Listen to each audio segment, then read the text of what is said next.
Today's episode is brought to you by Munchie Mug, the world's #1 premium no-spill snack cup. Listen to today's episode for a special offer from Munchie Mug. Munchie Mug, making your life less messy. Hey everybody, welcome to Don't Make Me Come Back There. We are a funny podcast about family. My name is Dustin Nickerson. I'm a stand-up comedian and the host of the aforementioned podcast. And alongside me on the due south wall of our state-of-the-art recording studio / our very own bedroom is my lovely and talented co-host / wife, Melissa Nickerson. Hey there. Hey everybody, thanks for tuning in. If I sound especially sultry today, it's because I did too much comedy last week. I was on the road. Yeah, I was on the road. Yeah, a little Mark Norman impersonation there for you. I did too much of it last week because I was on the road for a very long time and I lost my voice. That's it. But you backseaters, you were tyrants. You really need this. They demanded an episode. They demanded an episode. Speaking of backseaters, somebody left us a nice review wherever you listen to our podcast, whether it be Apple, Spotify, Stitcher, wherever you may consume our podcast. If you could take the time, maybe even right now, that'd be so swell. Guys, just everybody pause for a sec. Just pause for a second, or you can do it while you're listening, because let's be honest, up front, we just do a lot of business. So if you could leave a review of our podcast, we would appreciate that so much. And this is a new one that we just got that Mel is going to read for us while I sip some tea. This is from Tucker B, and the title is My Favorite. Today when all 4 stars. Nope, that's 5 stars. Today when all my podcasts loaded with new content, I found myself scrolling to this one and choosing it over everything, including The Daily and Dak Shepard. Take that, Dak. Take that. Yeah, I love Dustin's comedy and started listening because of that. But what I love about this show is that it's a slight twist on the stand-up version of Dustin's humor. Less polished, but still so funny. There's an honesty in the banter with Melissa, and it's truly such a sweet and special little slice of life with them. Aww. They aren't trying to be anyone but themselves, and it's so refreshing. Love you guys and cheering you on. Thank you, Tucker. Oh, that's really nice, Tucker. Thank you. Nice. You're incorrect. Everything about that I present, it's a facade. Everything about my life is me trying to be someone other than I actually am. But that's not true. That's really nice. Thanks so much for leaving that. I really appreciate that. You know, we're coming for you, Dak. Just kidding. We have no chance. I thought it was Dax. Dak is Dak Prescott, the Prescott. You guys, is that a sports guy? He is the quarterback for the Dallas Cowboys, and my brain is scrambled eggs because I did too much road time. Not enough sleep. I got home yesterday, and we spent some time together, and then we had some nice conversation last night while I was waking up with nightmares. This is how you know I'm committed to constantly teasing you. Is I woke you up. So I'll give the full thing of what happened last night. I lay Claire down and I decide just to lay next to her on the hardwood floor, on these new hardwood floors. Yeah, they aren't hardwood though, but the plank vinyl. Yeah, exactly. Such an upgrade of what we had before. So much better. So I wake up about 45 minutes later. I remember I come into the living room. I think I fell asleep on the couch for a little bit. Yeah. And then I said, I'm going to go to bed. And then I teased you because it was 10:30. And I go, hey, don't be staying up late when you don't have to, because you have me that usually when you stay up late, it's me that kept you up late. Right. But you were watching YouTube videos of pizza making, right? What were you, right? That's what I gave. Mel's Pizza Kitchen. MPK made is three tries in. So we got this a while. This was this is a money splurge for us. Is a while back. You go. I've been thinking about how I would love to have what do they call them? Someday I'm gonna have a pizza oven. And I bought it right then. I just go, let's get on Amazon. We were in LA for the book launch. And I was like, someday, for the grandkids, I'm going to... We were actually at the Comedy Store when you bought it, which was that's hilarious. Funny. Yeah. But on a night I was losing money. Yeah. So sure enough, here shows up this pizza oven, as our floors are getting done. Right. And now I'm like, well... The first pizza I make is going to be very expensive, so I have to keep making more pizzas to justify this pizza oven. The first one you do, you invite a bunch of people over. Well, that was to make me use it. Right. And we had some friends that were leaving. Deadline, and and there were too many teenagers that were hungry, and I bailed and just put the pizzas in the oven because I know how to make pizzas in the oven. Sure. And there's like this like flour that burns and you have to get the burning. It's very hot. Right. And I'm still figuring out how to get the dough to not burn too much. Mm-hmm. Yeah, I'm like, I got to get a spatula that rotates or a pan or something. Right. Because I want to do it again next weekend. Mm-hmm. So I'm watching pizza making videos. Hilarious. At 10:30 Well, here's how good it was. You made me a dairy-free option, of which it was so good, but the pizza was so good. I ate a couple dairy ones, and I paid the price. I'm paying the price for that. I'm currently. I gave you a whole dairy-free mini pizza. Yeah. And you finished that? I did finish that. I Yeah. mean, let's not get crazy. It wasn't like a... No, they're mini. It was like four small slices. Let's not get crazy. Inches. Yeah. It was not...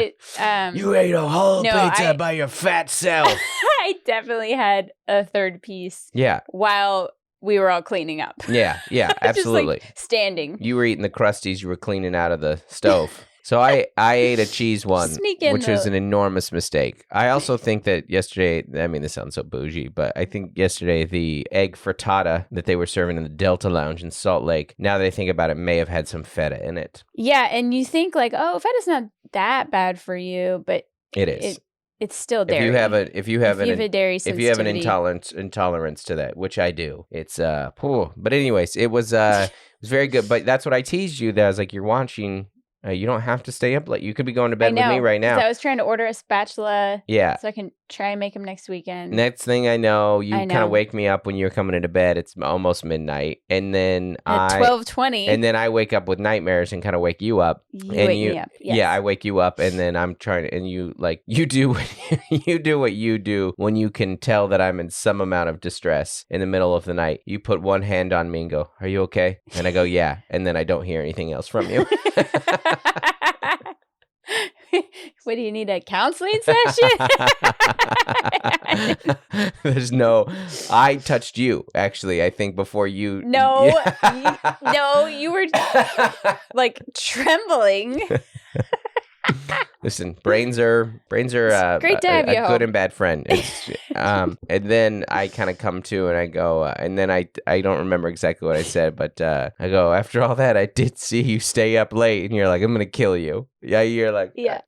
You're like, I was depositing checks. I was like, you were watching pizza YouTube. I did both. You were watching pizza YouTube videos. It is 10:20, and I've already gotten our dryer fixed today. Mm-hmm. And I spent the whole weekend putting the clothes on the clothesline. Because we have a broken dryer. Yeah. It's fun. But I did like 5 loads of laundry. And preps for grandma's coming this week. We got a lot going on. But we got a lot going so on today's pod, everybody, we're going to do some week recap. Really the last 2 weeks, because this is, we're caught back up with you in real time. We're recording this on Tuesday, September 6th right now. Got a quick update from Joel's first homecoming. I mentioned that I'm sick already, so we don't need to go into that. I'm not even sick. I'm not going to classify this as a sickness because I know what it is. I had some dairy yesterday, and then I've lost my voice because I did 6 hours of stand-up comedy on stage last week, at least. I think more. And you also lost sleep. Yeah, plus the meet and greets, which I love meet and greets with people after shows. So, and Courtney, a patron, was at the Thursday show in Charlotte. Awesome. How did that happen, Melissa? Well, because our Patreon has tiers and levels where you can do. Tell them all about it while I sip this tea. Sometimes in the Comedy Club hallway. Sometimes in the green room. That's good audio right there. Sorry. Yeah, that's good. You can get behind the scenes meet and greets on our Patreon. You can also get access to our monthly Zoom hangs. Our next one is Sunday, September 11th. This coming Sunday? Yep. Oh, this is going to be one of the ones where we're both home. Yeah, I just have to change our router before then. Yeah, that's all. Yeah. Our last Patreon Zoom hang, I was on the road somewhere. Who knows where, and we could hear Claire yelling at you in the background because I didn't mute. You were on a huge delay. Zoom. Well, what happened was we were having Wi-Fi issues, and you were so I really had to carry that whole Zoom because you were. I was muted. Yeah, I was you were muted. Like way behind. But somehow you still heard Claire screaming. But we heard that clearly. Yeah. No, it still kind of came in a little delayed, like old school internet, but it was pretty fun. We all shared a laugh. Yeah. Real behind the scenes stuff. That's what you get from being our Patreons. Exactly. You get some merch. You get some merch discounts. You get the Nickerson Christmas card, which is coming up. And you get early access to some media and some special announcements and stuff like that. So upcoming tour dates, as long as we're doing the promo here, everybody. Thank you to everyone that came out of these last weeks of shows. We had in Seattle and Spokane. Those were incredible shows. The 4 shows in Seattle all sold out. Spokane was packed as well. And great. Always, we'll talk a little bit about Seattle here in a bit, because we have stories to tell from that. But the shows themselves were fantastic there at Hereafter. Can't wait to be back next year in Seattle. And then Spokane at Spokane Comedy Club was really, really great. Samantha, I think was the name, or Jay, something. She brought her name Sam. Her name is different than her Instagram handle. That's why I always get confused. So she was the one who brought us granola to the show. Homemade granola, which was fantastic. Her parents were at a show in Indy, which is fun. Oh, wow. Yeah, I think she bought her the tickets, which is nice. So really fun. And then this last week of shows, which was just like a whirlwind of shows. I did a private gig in Goshen, Indiana, which was Amish country and stuff. That was the joke I made. I was like, I drove into town and I saw like old diners. I was like, oh my gosh, I just drove back 60 years in time. And then I saw like Amish carts and I was like, drove back 160 years in time. Where am I? In Goshen, Indiana. So, but then we went to Raleigh, which was great.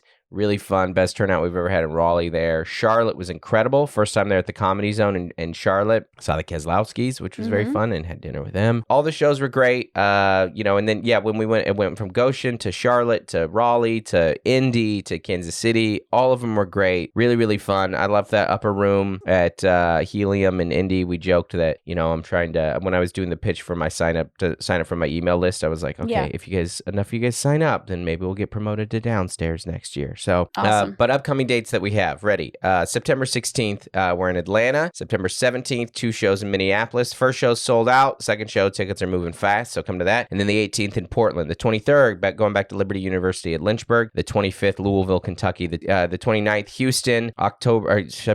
You should have done these dates. I am foggy brain. September 30th and October 1st, Cap City Comedy Club in Austin. I think we're going to add shows to that. The guy emailed me today. We're going to at least add a second show. He was like, we should have second shows on both nights. Yeah. And I was like, you know what? Based on my current voice right now, being that the next day is October 2nd, and I'm going to be recording at the Addison Improv in Dallas, I might just sustain my voice a little bit more as opposed to adding shows. So, so check that out. That's a huge one, everybody. October 2nd, that's officially on sale. Special filming. Dallas, Texas at the Improv, at the Addison Improv. October 14th and 15th, Mark Ridley's Comedy Club in Royal Oak. October 19th, Helium Comedy Club in Philly, and then we're taking a break from headlining for a while. We'll start up a big tour again, well, at least some dates in the new year, and one of those is on sale right now, the one that got moved, the Helium Comedy Club in St. Louis, Missouri. So, woo!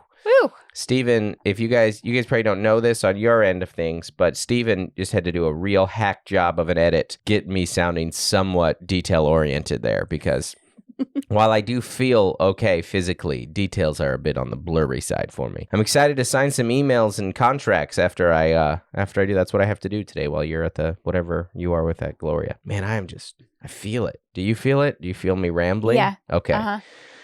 It's all right. It's okay. It's okay. Anyways. It's your podcast. Thanks for coming out to shows, everybody. I'm going to give you a sincere moment right here. No, it is our podcast. This is not my podcast. This is the first time in our career we've felt very, very tangible momentum. You guys are coming out to shows. You're inviting friends. You're packing things. We're adding shows. You're returning. You're returning for multiple shows. I'm doing my best to give the best live show I can. And I love talking to you guys and meeting you all after shows. Whatever fun moments happen there. I love your cities. I love it all. It means the world to me so much that you guys would come out and give your hard-earned money. Or maybe it's nepotism. Maybe you're born into money. I don't know. But either way, you're still giving it to us. And supporting local businesses and supporting us. And it means a lot to us. So thank you so much, everybody. I had a guy come up to me this week and told me that he got the book from the library, which is funny because you're like, because you said, thanks for buying the book. Yes. And he goes, I got it from the library.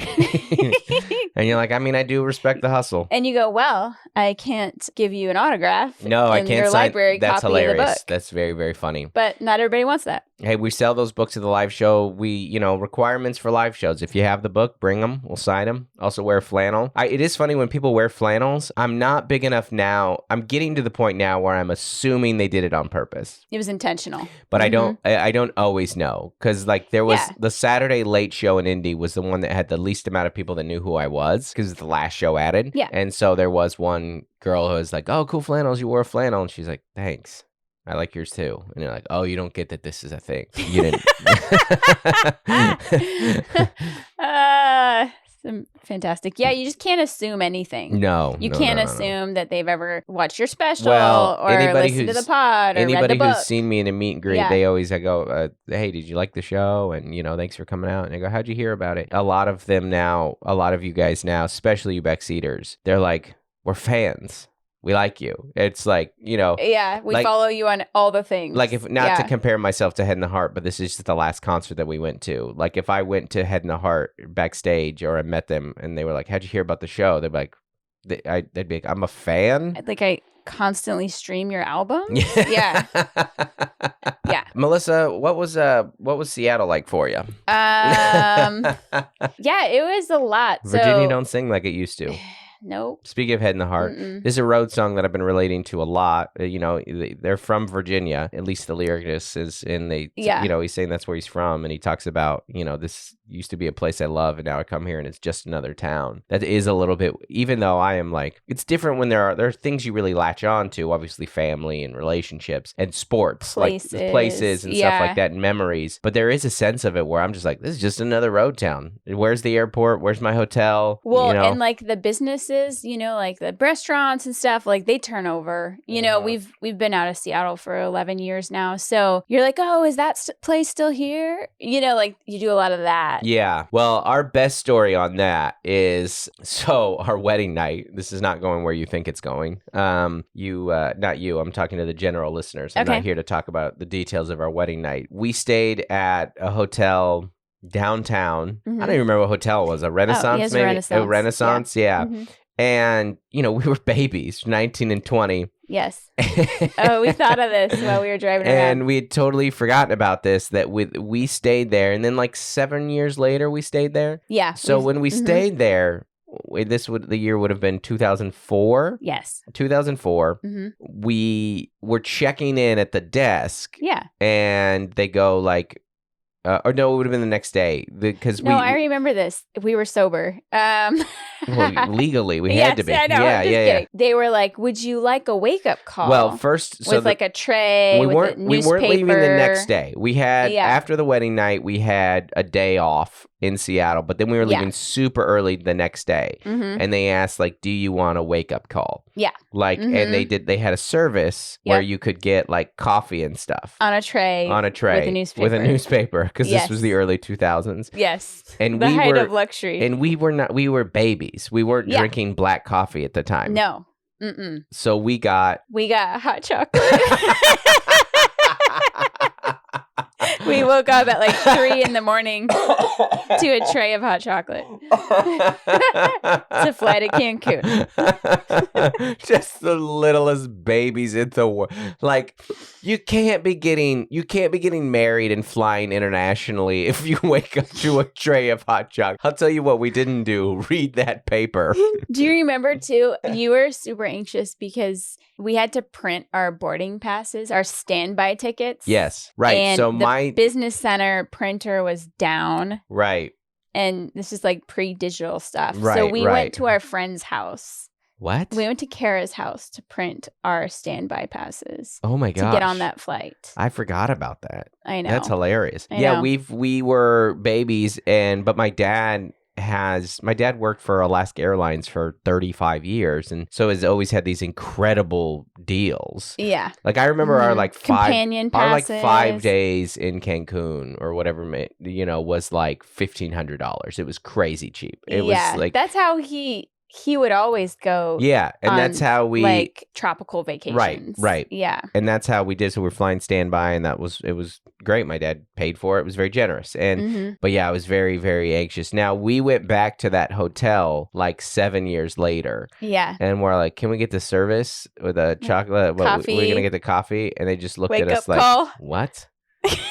Like, they didn't even say we don't do that anymore. It was like, because there was no way that person worked there 7 years ago. Yeah. Hotel staff does not say keep that job forever. And they're like, hotels have changed. Yeah, well, that's what that like that it's like every time we go. But there were a lot of, we went to that Thai place in Queen Anne we like a lot. Orapin. Yes. Yeah. There were still some things have changed, but yeah, we went to a Thai restaurant we used to go to in Queen Anne. Went to Golden Gardens, watched the sunset. I watched a guy in a kayak with his dog in it while he was smoking a joint, and I was like, Seattle, baby, on brand. Seattle. The dog just sat in the kayak. Right. I didn't barking at other dogs on shore. I did an Instagram story about this, and so forgive me for repeating content here, but I've said Seattle in the summer is magical. Really, the Northwest in general. I was texting Kelsey about this. Kelsey Cook is she lives in Spokane. She's from Spokane. During the pandemic, she moved back there. Yeah, because it's never mattered less where you live in comedy, right? I was texting her, and she was like, oh, I'm home these like 3. She headlined there last week, and she was home this week. She's home this upcoming weekend because Taylor's there. And I was like, that's of the times to be in Spokane, that is it. It is magical. I joked with the KC fans on Sunday. I have a bit right now about, being a millennial can't afford a home and stuff. They laugh along. Yeah. But in KC, they're like, I mean, no, it's actually pretty reasonable here. Right. That's why. And I was kind of mocking them. I was like, well, enjoy your winter. Yeah. Well, because like California raised the housing prices like in Texas and Arizona and Tennessee. I don't know that we touched Kansas City. I don't know that we got that to the middle. I'm sure it went up. Everything went up. Yeah. And KC's a cool town, actually. Yeah. St. Louis is great too. I drove through St. Louis. Oh yeah, I'll tell that story. Yeah. It's or Indy. I was gonna say Indy's great. Talk more about Seattle or no? Oh yeah, keep going about Seattle. You got to keep us in check here. We also went to Alki, which was gorgeous. Oh, that's what I was saying. It was like magical, like because it was so nice. Yeah, it was so nice. It was a Thursday afternoon. There was a Mariners game going on. We forgot the Seattle Bridge is gone now. Yeah. We were like, I've never been at this part of the port. Like, yeah, you have to. It's go from West Seattle to downtown. It's Seattle. A long drive. I can see why it's more isolated because West Seattle was sleepy. Yeah, there was The Weeknd was playing. That's why we got stuck in traffic for that. Yeah, at CenturyLink or whatever that stadium's called right now. Yeah, and I actually hadn't spent that much time in Belltown, so no, you don't really go to Belltown a lot when you're a local. No, but it's right by Pike Place. Oh, we went to the Nike store. Yep. Waited in line. I know because we had some downtime. But anyways, it was a great time. Super fun. Thank you, Northwest folks, for coming out. Yeah, we really enjoyed it. Every time I go back to Seattle, I go, I need a year. I need a break. So we saw friends, we saw family, and then when you went to Spokane, I went to my high school reunion. Yeah, in a romper that I was not happy about. Well, I wore it to Head in the Heart. Yeah. And then I was out and just repacked it. Yeah, not happy about this. Still pretty irate, actually. Curious. Yeah. So what happened with my high school experience was I graduated, and then the day I turned 18, which was like a week after graduation, the next day my family all moved to California. So I spent my senior year hanging out with you and my mom and sisters. Did you go to Lancaster? You drove down with them to Lancaster, but were you back up? Because you had to move in. Well, I spent like a couple weeks there, and then I went back to Seattle Pacific early to run. So I was back up in August. So it was really just like 4 or 5 weeks that I spent in Lancaster. But I never really went back to my like Tacoma, Federal Way, like too much. Right. Like occasionally I would pop in for like a birthday or a baby shower or bridal shower. But I wasn't it's out of the way. Super. Yeah. I wasn't home every Christmas or, so. Right. So a lot of those people I hadn't seen in literally 20 years. Yeah. And it was just an afternoon at a brewery. It was super chill. Yeah. Probably like 100 people. Yeah. And we had like a 400 person class. What do you think was the average amount of DUIs gotten that night? What was the average blood alcohol limit? Level. People getting loose, baby. Getting loose. It was like probably like 10 people that were gone. From you know what you have told me is that there will be people who are at that party that it will be easier for them to remember high school than to remember their 20-year high school reunion. Yeah, some people are not going to remember that day. They're like, that happened? I mean, yeah, it happened. Your insides remember it. You have a headache to remind you of that. But yeah, it was wild. I sent, there's a guy, Chris, he was an old coworker with me after I showed you this picture. For my first job was at AMC Theaters. And he sent me this like, kind of like collage picture of some scrapbook thing that he had found that our coworkers. Yeah, that some coworkers had made or whatever. And it was like all like the young people that worked there and the managers and stuff like that. And there was like a pretty clear picture of me looking pretty young. I was 16, 17 at the time. And I messaged him back and I was like, oh my gosh, we look more like the managers in those pictures now than we do our younger selves. Like there was our old manager, he was this middle-aged dad named Tom, and he drove a minivan to the theater every day. And I remember thinking, he's like, well, that's the oldest human I've ever seen. I've never seen someone that old. And now I look at him in a picture, he's glassy, his receding hairline. I was like, that's me. I am Tom. I have become Tom. I am the movie theater manager. Yeah, and still not a bad line of work, you know? He was very happy. Tom was very happy at work. That's awesome. Could have been a murderer. I don't know what was going on outside of his life, but at work he was the diplomatic one that we had, you know. I mean, he's managing young adults, you know, and babe, he's a business. He's managing that job. They nicknamed me Dustin Can I Go Home Early Nickerson because we would get cut for shifts a lot because we were in a dying industry. We were a six. It was 2000. It was 2000. 2001, 2002. I graduated 2003. So everyone was getting high quality TVs. And they were making bigger theaters. Oh, okay. We were AMC 6. We were a 6-screen movie theater. Yeah. So we were dying in real time. And now they have like 20 and 30. Yeah. And so they cut people a lot. And I would sense it. And I'd be like, can I go home early? Sure. Yeah. But overall, it was great that you can make it, right? I mean, it was very fortuitous. It just totally worked out. Like I was going to try and come to Seattle with you. And then the reunion was on Sunday. Like they planned it. The real question is, after your shows were planned. Well, first off, will we go to mine next year? Yeah. And then also, I mean, I'm going to have to wear a romper myself. Okay. I mean, if you're out romping around at your 20 year, getting all these old flirts, eyeing what you're bringing to the package, I'm just going to have a billboard. I'm just going to carry around a big piece of, what's a little tag poster board. Yeah. With my credits on it. Yeah. I'm going to wear a shirt that has a blue verified check mark on it. So people know what's up. Yeah. I don't even know what to say here. I did not go to my high school reunion to get accolades or bring up some old flames. Well, what happened was you had a glass of wine with a mom in Ohio, and you guys were talking when you guys were at the Nationals for kayaking. Oh, yeah. And she said you gotta flaunt what you got. Yes. 2 moms from the canoe team specifically said, show off your legs. But they were also... I've taken Gloria off this team now. Yeah.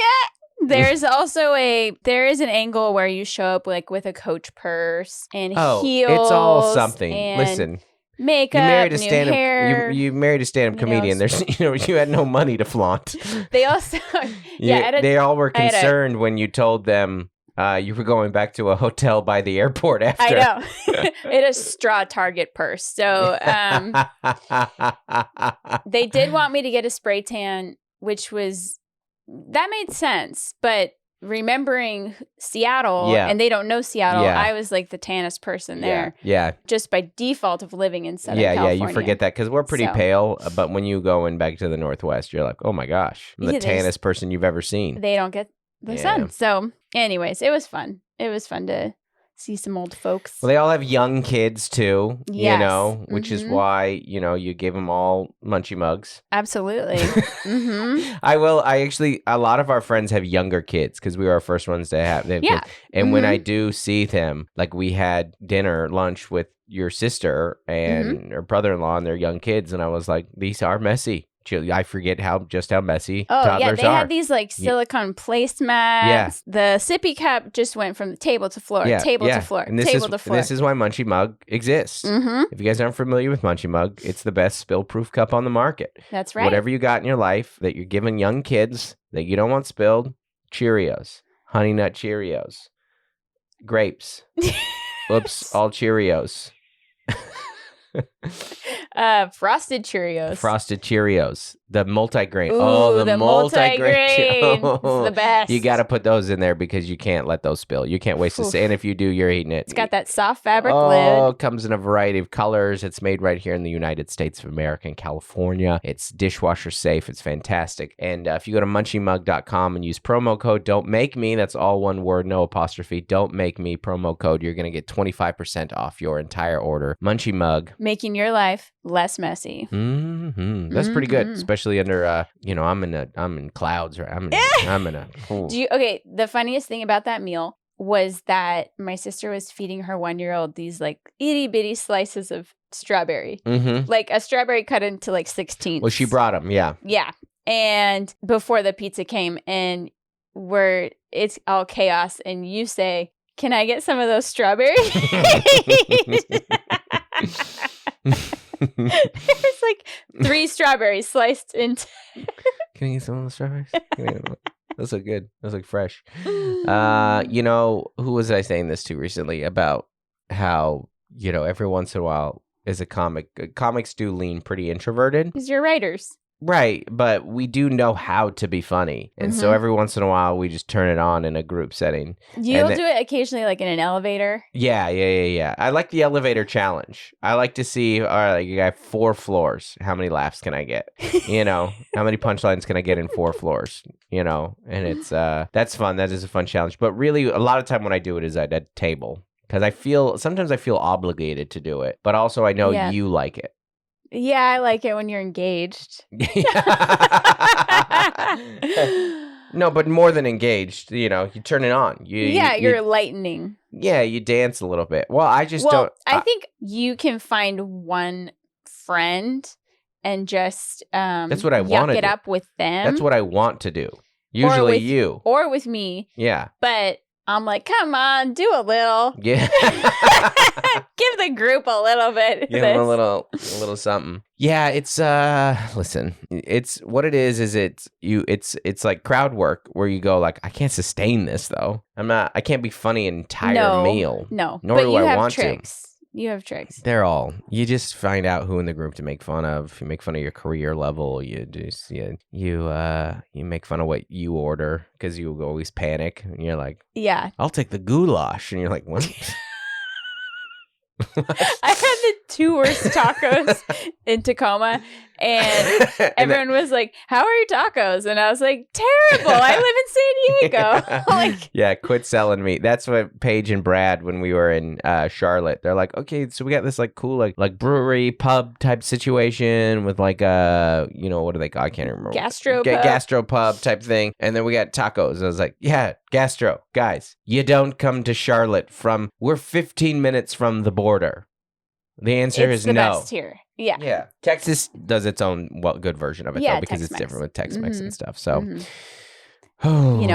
cheese, queso. Speaking of high school, our son went to his first homecoming this last week, and we're not, listen, our son's life is his life. So, more talking about this from our angle. I think it's interesting because we talked about how, like, dances have changed, and so much. SoCal dances are very casual because you got the little flower thing. So he asked his date Wednesday. The dance was Saturday, and Mama Bear was like, "We're gonna order a corsage, but that's just to be safe." He only saw his date like once a day. Right. He couldn't ask her. Err on the side of caution and got one ordered because they have to make it and stuff. And then you have to pick it up. But she decided that was too formal. And so he didn't use it. Yeah, it was very casual. I guess maybe it's just this particular dance on the dance theme. Yeah, it really depends on your date too. And it's SoCal. Like when we got married. Because we're not just SoCal. We're San Diego. San Diego is, as I say it in the hour right now, it's a city full of part-time lifeguards. It's a giant beach town. And the West Coast is just so casual. Like, we got married in August, a night wedding, and people wore flip-flops. People were wearing Hawaiian shirts, flip-flops, well, shorts, like cargo shorts. Melissa, keep in mind that a Hawaiian shirt is a redneck tuxedo. That's as nice as we get. I mean, the Surfer brand ones are like $65. They're not cheap. Some of the nice ones. Those weren't my family were wearing. Or just like fleece. Like if you have like a North Face fleece and it's like $150 fleece, like you can just wear that anywhere. In the Northwest, or a vest. Any occasion. Yeah, Patagonia. So we expected to see everything, and we absolutely did as far as this dance goes. Like some kids were in shorts. Wow. But some kids wore suits collared too. Shirt. And then some people had boutonniere, corsage, matching vest, matching. The world you know and love. Well, no, we did some theme dances. I like a unique. We did a unique look. Well, there's different ones. And it was also like 98 degrees. Right. We had a heat wave, so that was a lot. And it was just in the high school gym, so it wasn't formal. Yeah. In that sense. And you said they don't really dance. No, they just all have get their phones out, and they have like a light show, and then people will kind of do like a random thing that gets videoed. Right. So that was true for Joel. Joel said he was really showcasing the standing backflip. Yes. So apparently he landed the 5th one that he did in middle of a circle. And then he was doing, what's it called? Like when you're fighting on shoulders. Oh, chicken fighting? Chicken fighting, which you do in a pool. Yeah. But he was doing it in a gym. Oh my gosh. Yeah, and there's video of it. They weren't just like crowd surfing. They were actually having chicken fights up there?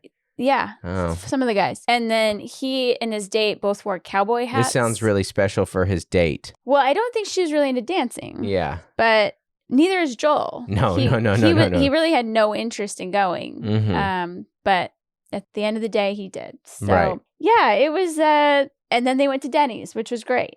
Little post... The one places that's open at like 10:30 at night. Right. What was your favorite outfit we ever wore to dances? Because there's our first one, which we all know you hated. Yeah, that was more like traditional and formal. My favorite was definitely your senior year homecoming when we both wore thrifted outfits. Yeah. So you had like pink leisure pants and like a floral like 70s top. And it was like silkier, rayon. And then I wore like a pink kimono with like wedges. Yeah, it was fantastic. And that wasn't even a themed dance. We were just we just went in theme. Well, we were also a few dances in at that point. You're like, I ain't got nothing it gets pretty to prove boring. Here. Yeah. We'll go. Well, we knew we had. We'd already done you were in college at the time, right? If this was my senior year. Okay, you know what? This was your junior year. It was my junior year, yeah. I honestly... No, it was senior year. It was senior year. You're right. Yeah, so you came down from college. That's how much Melissa loved me and high school dances. That's right. Do you remember when guys started wearing like tennis shoes? I do. That was in my baseball hats. It was in high school, yeah. Yeah, that was... I bet you hated that. No, I like anything that's outside the box. Okay. So... Okay. But I wasn't a sneakerhead, or neither were you. We were wearing like. It's just funny. No, I'm just laughing because I've never heard you say sneakerhead before. I don't know. So. Well, correct me if I'm wrong. My voice has one email left, everybody, and so we're gonna read this email, and then we're gonna get out of here. This is fittingly subject ER story. Better late than never. We haven't gotten any of these in a while. Okay. Your ER stories are always welcome at dontmakemecomebackthere@gmail.com. Everybody. So this is from Blake. Okay. Hey, Dustin and Melissa. As I write this email, my wife and I are still in Indy at a hotel after seeing you live. I promised I would tell you the story that I've been meaning to for months, and apparently all it took was my wife telling me I wouldn't and my desire to prove people wrong to do it. I'd be lying if I said that trait hadn't caused more than one fight in our relationship, but I digress. I remember this very vividly. Blake came up. Blake goes, oh, listen to the pod. And he goes, I still have a great ER story to tell you. I was like, well, you can send it anytime. Send it now. And my wife was like, you won't. And here it is. Oh. Here we go. Ever since you did the series on ER stories, I've wanted to share about my time my brother went straight Hulk mode as a 5-year-old. We had been playing outside and came back in for a little while. Eventually, my brother wanted to go back outside and begged me to come with him. I wasn't feeling it, so I refused. He proceeded to throw a huge fit and go run outside. However, he missed the latch on the glass storm door and ran straight through the glass instead. In case you're wondering, those aren't made with safety glass. There were huge shards of glass everywhere, and he cut the back of his hand wide open and had to be taken to the hospital for stitches. I can still imagine the screaming from them having to hold him down while they did the stitches, and he still has a scar on his hand to this day. Wow, this is not a funny story, Blake. He's 5? Yeah, also completely unrelated to the ER. Can you assure my wife that not all comedy rooms are as tight as the upper room in Indy? She was having some serious trigger moments to my days as a youth pastor and gathering parents in to defend why volunteers weren't actually indoctrinating their kids with, quote, woke theology. Anyways, I'm a huge fan and keep doing what you guys are doing. It was great to have the Last Supper with you. Thanks again. I made that joke that we were upstairs, that it felt like it was like the Last Supper. This was the Last Supper comedy room because it was upstairs and hidden and everything. First off, Blake, that was not a funny story. I guess it's funny because it is funny now, but they can talk about it now. Yeah. I mean, the holding down for the screams, that was a little much, Blake. But and kudos for you for joining him in the ER. Yeah, that's a good point. That is a good point. ERs are not fun places ERs to are be. not fun. No, and, they're traumatizing. But I bet they do laugh about that now, because it was a kind of a self-inflicted wound. Very relatable. Yes, second question. Not all comedy rooms are as tight as the upper room, Helium and Indy. It feels... Which night? Or you don't know. Was it Friday night? Saturday couldn't tell night? you. I did 3 shows there in Indy, and they all they were all, the room seats 50, and we had 50 all 3 shows. Sure. And it was in there tight. Okay. All right. I have a very vivid memory of that. I had like a viral video. That's where I did the joke. I recorded the joke about the chip, the chip, the little chip. And that one got like 3 million views on TikTok. And it's just so funny because it's just this very random comedy room. But it was a good time. It was really fun. And but it is like when you're in that room, you're just like, I joke about how you can't really be like too formal because they're like, someone barely asked me for my tickets to get in here. Right. This is very off the beaten path. It's like an AA meeting. Exactly. There's no green room. There's no like anywhere. I have to hide in the bar downstairs, because I'm like, there's nowhere for me to be here. So it's an AA meeting. That is very funny. I would think that next time I come through, it will be at least if the trajectory goes in order, it'll go one nighter in the small room, weekend in the small room, one nighter in the big room, weekend in the we'll be downstairs probably next time, and then the theater. Whoa, look at you projecting, hoping. All right, everybody, thanks so much for tuning in and dealing with my sultry voice. Appreciate you guys so much. Have a great week. All right, bye.